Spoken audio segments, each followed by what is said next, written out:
Here's chapter 4. 1, said the preacher. We were sitting on the couch, and Winn-Dixie was sitting between us. Winn-Dixie had already decided that he liked the couch a lot. 1, said the preacher again. Winn-Dixie looked at him kind of hard.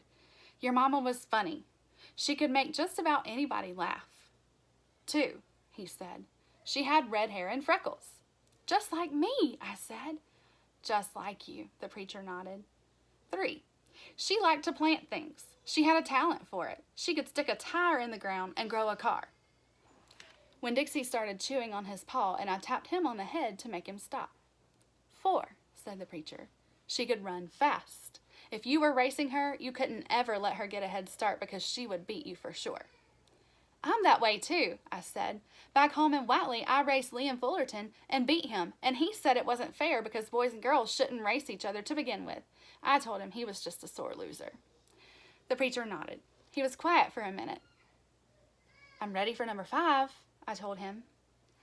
5, he said. She couldn't cook. She burned everything, including water. She had a hard time opening a can of beans. She couldn't make head nor tail of a piece of meat. 6, the preacher rubbed his nose and looked up at the ceiling. Winn-Dixie looked up too.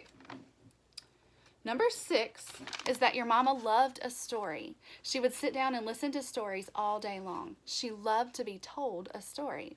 She especially liked funny ones, stories that made her laugh. The preacher nodded his head like he was agreeing with himself. What's number 7? I asked. Let's see, he said.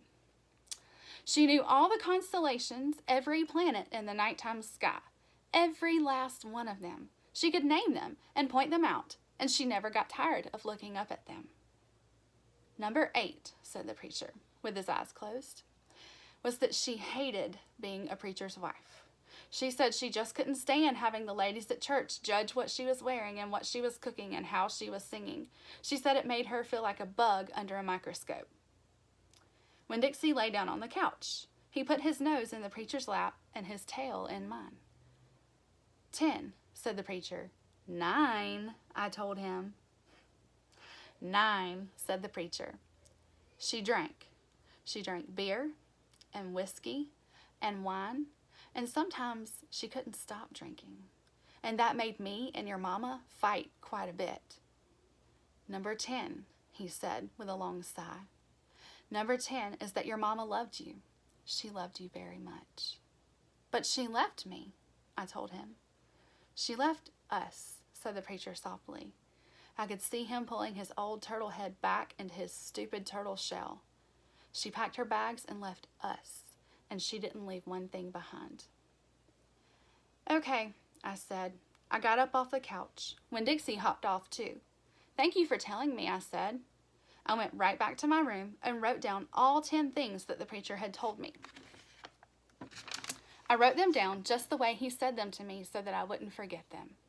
And then I read them out loud to Winn-Dixie until I had them memorized.